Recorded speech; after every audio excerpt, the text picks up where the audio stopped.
There's something that's been on my mind for quite a while, and it involves the future of this channel.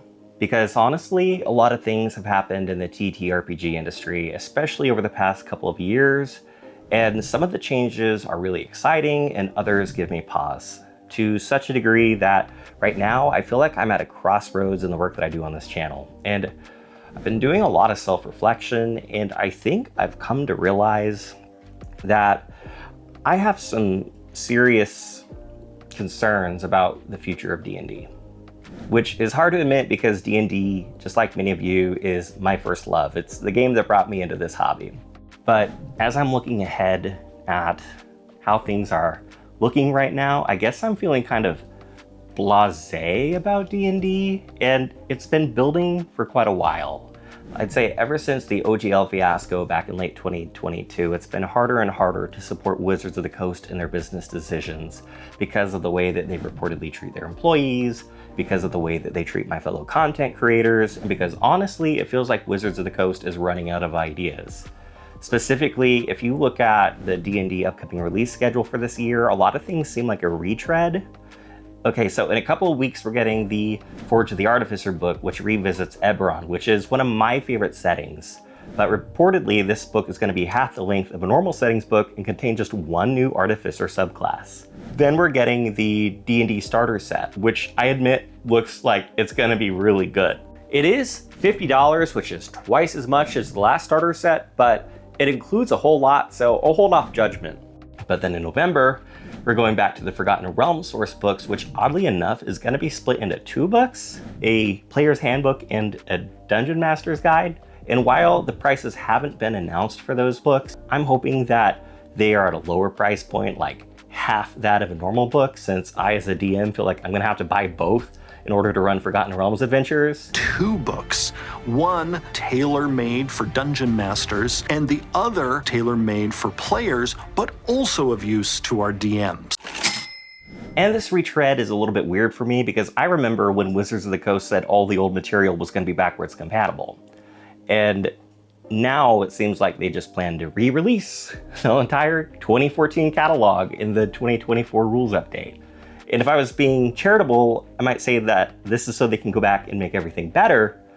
And if I was being jaded, I would say that this is so that they can be lazy and recycle old material and split that old material into more books to try to make DMs like me buy as many books as possible.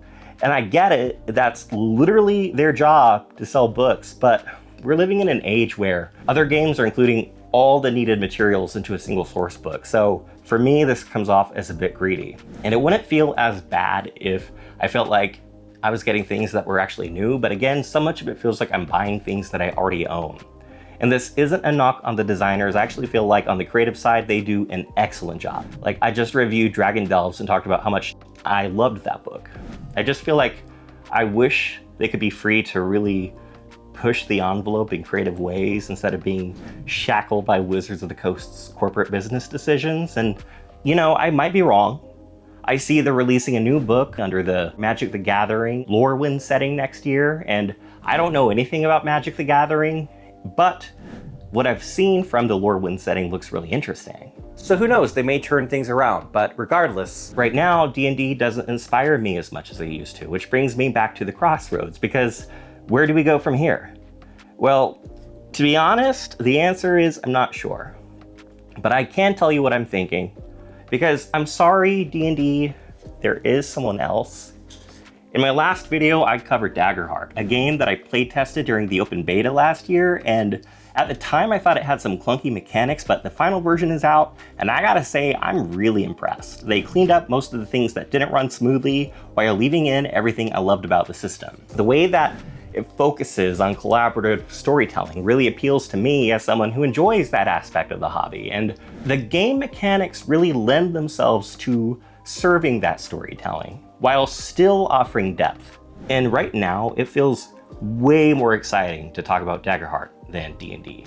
So I might focus more on that game. I might make how to play videos or deep dives into the mechanics or give advice on telling awesome stories from both a player and GM perspective. And I want to do stuff outside of Daggerheart. I really love analyzing pop culture through an RPG lens, like my exploration of the movie Labyrinth is a parable for running adventures with branching paths, or the video I made about my time aboard the spectacular but ultimately doomed Star Wars Galactic Starcruiser, which is not only the closest I've ever felt to being inside of a real-life role-playing game, but that video is also the one I'm most proud of. And honestly, I might come back to D&D from time to time if there's something worth talking about. Maybe some of the new books, or maybe some of the things I missed, like reviewing the DMG or Monster Manual. And if I do cover those, I intend to do it objectively and give you my honest opinions, good or bad. But no matter what I end up doing, I just want to continue making videos because this is the thing that keeps me sane. And just like when I get to sit down with friends and play games together, videos allow me to have a creative outlet and express myself and share things I really like with people I really like. And I also make videos because it's just really cool to have people watch the things you make and react to them. I'm sure if you've ever been a dungeon master, you know exactly what I'm talking about.